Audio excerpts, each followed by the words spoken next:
अस्सलाम वालेकुम दोस्तों, my name is Saad Zubair Bora. I am from crescent solution. आज आपके लिए बड़ी इंफॉर्मेटिव और इंटरेस्टिंग वीडियो लेकर आए हैं जिसमें हम देखेंगे कि फिक्स एसेट्स की डेफिनेशन क्या है।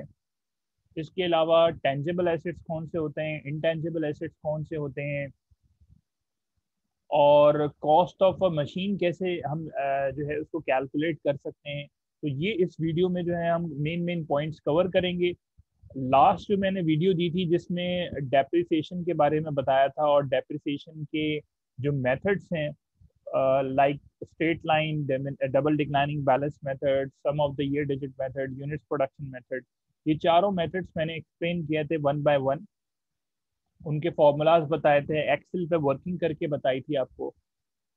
आज जो है हम फिक्स एसेट देखेंगे कि नॉर्मल एक नॉर्मल डेफिनेशन क्या है फिक्स एसेट्स की। All those assets which are prepared not for the purpose of resale. जैसे इन्वेंट्री है, हम खरीदते हैं बेचने के लिए। तो अब फिक्स एसेट, आप जैसे आप फिक्स एसेट में प्लांट एंड मशीनरी ले रहे हैं, इक्विपमेंट ले रहे हैं, फर्नीचर ले रहे हैं, तो वो नॉर्मली रीसेल के लिए नहीं खरीदा जाता, अब इस्तेमाल के लिए खरीदा जाता है, यूज के लिए, यूज करने के लिए।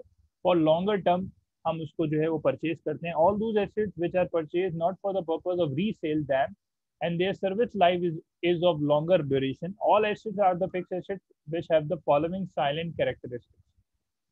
मोर और लेस परमानेंट इन नेचर हो। अगर आप देखें कि प्लांट एंड मशीनरी है, इक्विपमेंट है, फर्नीचर है, ये सब सॉलिड इन नेचर होते हैं, तो परमानेंट इन नेचर हो, मोर और लेस।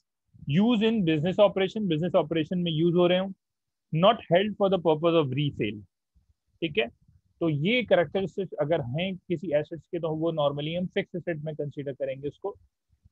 अब फिक्स एसेट में भी दो किस्म के फिक्स एसेट्स होते हैं, क्लासिफिकेशन है फिक्स एसेट्स की। एक है टेंजिबल फिक्स एसेट्स और एक है intangible fix assets. Tangible fixed assets में हमारे पास नॉर्मली प्लांट एंड इक्विपमेंट आता है और नेचुरल रिसोर्सेज हैं। अच्छा, प्लांट एंड मशीनरी में हम land, building, machinery, tools, delivery equipment, office equipment, furniture, इस तरह की जो चीज़ें हैं वो हम प्लांट एंड इक्विपमेंट में इसको अकाउंट फॉर करते हैं, जिसमें लैंड भी आ गया आपका पास, बिल्डिंग भी आ गई, डिलीवरी इक्विपमेंट्स हैं, ऑफिस इक्विपमेंट, फर्नीचर, फिक्सचर्स। अच्छा, इसके अलावा हमारे पास कुछ इंटेंजिबल फिक्स एसेट्स होते हैं, लाइक कॉपीराइट है, पेटेंट्स हैं, which have no physical existence but have got used value, they are amortized over their expected useful life। जैसे हम फिक्स एसेट्स, जो टेंजिबल फिक्स एसेट्स होते हैं उनको नॉर्मली डेप्रिशिएट करते हैं, और जो इनटेंजिबल फिक्स एसेट्स होते हैं उनको हम एमोटाइज करते हैं over their expected useful life. Basically इनकी फिजिकल एग्जिस्टेंस तो नहीं होती, मगर उनकी एक वैल्यू होती है कॉपीराइट, पेटेंट्स की, जिसमें हमारे पास गुडविल है, trademark are usually not subject to amortization but to revaluation. तो हमारे पास copyrights and patents normally amortize होते हैं, और जो टेंजिबल फिक्स एसेट्स होते हैं वो हम उसको क्या करते हैं, डेप्रिशिएट करते हैं। अब एक छोटा सा केस लेते हैं कि कॉस्ट ऑफ फिक्स एसेट कैसे निकाली जाएगी। मिसाल के तौर पे आपने एक प्लांट एंड मशीनरी, टेक्सटाइल की एक मशीनरी है जो आपने बाहर से इंपोर्ट करनी है। जब आप बाहर से इंपोर्ट करते हैं तो बहुत सारी कॉस्ट इनकर्ड होती है उसको यूजेबल कंडीशन में लाने के लिए। अब आपने एक मशीन इंपोर्ट की, मिसाल के तौर पे आपने कोई $2000 की एक मशीन परचेज की, तो ये जो $2000 आपने बाहर पे किए हैं, इंपोर्ट किया अगर आपने, तो डेफिनेटली वो $2000 तो वेंडर को चलेगा। मगर जब आप इंपोर्ट करते हैं तो इंपोर्ट करते हुए बहुत सारी कॉस्ट भी इनकर्ड होती है, सेल टैक्स है, एडिशनल एक्सपेंसेस हैं। उसको यूजेबल कंडीशन में लाने के लिए बहुत सारे एक्सपेंसेस होते हैं। मिसाल के तौर पे आपने इंपोर्ट की, क्लियरिंग एंड फॉरवर्डिंग एजेंट को हायर किया, उसने क्लियर किया वो मशीनरी, प्लस उसके आपने उसको लोडिंग करवाई, उसकी जो ट्रांसपोर्टेशन है, फ्रेट है, इंपोर्ट ड्यूटी है, सेल टैक्स है, कस्टम ड्यूटी है, इस तरह की बहुत सारी चीज़ें। तो मैं अभी आपको लिस्ट डाउन करूंगा कि कॉस्ट ऑफ फिक्स एसेट कैसे निकाला जाता है। The cost of fix asset include purchase price plus all expenses incurred in connection with its acquisition and making it in a usable condition। तो कॉस्ट ऑफ फिक्स एसेट ये नहीं है कि आपने एक मशीनरी बाहर से इंपोर्ट की और डॉलर्स में पेमेंट कर दी वेंडर को, ऐसा नहीं है। इसमें क्या होता है, कॉस्ट ऑफ मशीन में include purchase price plus all expenses incurred in connection with its acquisition and making it in a usable condition. कभी कभी ऐसी हैवी मशीनरीज होती हैं जिनके लिए हमें एक बेसमेंट बनानी पड़ती है, एक पूरा जो है वो फ्लोर बनाना पड़ता है, एक पूरी बेस फाउंडेशन बनानी पड़ती है जिसके ऊपर वो मशीन रखी जाती है। तो वो मशीन की वजह से वो फाउंडेशन बनी है। तो यूजेबल कंडीशन में लाने के लिए वो एक्सपेंस भी हम मशीन की कॉस्ट में इनकर्ड करते हैं। तो कंपटीशन के कुछ एक लिस्ट डाउन कर दिया गया है कि competition of cost of machine कैसे होगी। पहले एक लेस प्राइस होती है। लेस प्राइस क्या होती है? नॉर्मली आप जब आप देखते हैं किसी, आपने बाहर से इंपोर्ट करनी है तो वेबसाइट पे एक प्राइस होगी, लेस प्राइस होगी, या आप किसी स्टोर से परचेज कर रहे हैं, इसमें आप ट्रेड डिस्काउंट माइनस करेंगे, जो इमीडिएट डिस्काउंट होगा 10%, वो आपको मिल जाएगा। लेस प्राइस में से ट्रेड डिस्काउंट माइनस करने के बाद आपके पास आएगा नेट ट्रेड प्राइस। अब बेसिकली होता क्या है कि वेंडर आपको बोलता है अगर आपने 1 महीने के अंदर पेमेंट कर दी तो हम आपको 10% मजीद डिस्काउंट देंगे, तो वो कहलाता है कैश डिस्काउंट। कैश डिस्काउंट क्यों कहला रहा है? कि अगर आपने with in with in estimated time, जो भी आपको टाइम जो क्रेडिट टाइम दिया है, क्रेडिट पीरियड दिया है, उस टाइम के अंदर अंदर पेमेंट कर दी तो वो आपको वेंडर डिस्काउंट देगा, कैश डिस्काउंट। फिर हम इस पे नेट, ये हमारे पास के बाद नेट प्राइस आएगी।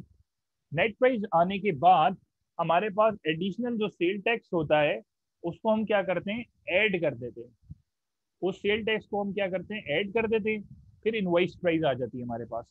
इनवॉइस प्राइस में एडिशनल जो कैपिटल एक्सपेंडिचर्स होते हैं जो मशीन से रिलेटेड है, वो ट्रांसपोर्टेशन इन हो गई, फ्रेट इन हो गया, loading unloading charges, insurance in transit. जाहिर सी बात है जब आप शिप से आपकी मशीनरी आएगी तो आप उसको इंश्योरेंस भी कराएंगे इन ट्रांजिट, जो रास्ते की इंश्योरेंस है वो। फिर लोडिंग अनलोडिंग भी होगी, ट्रांसपोर्टेशन भी होगी, फ्रेट इन, ये सारे कैपिटल एक्सपेंडिचर हैं जो कि मशीन की कॉस्ट में ऐड हो जाएंगे।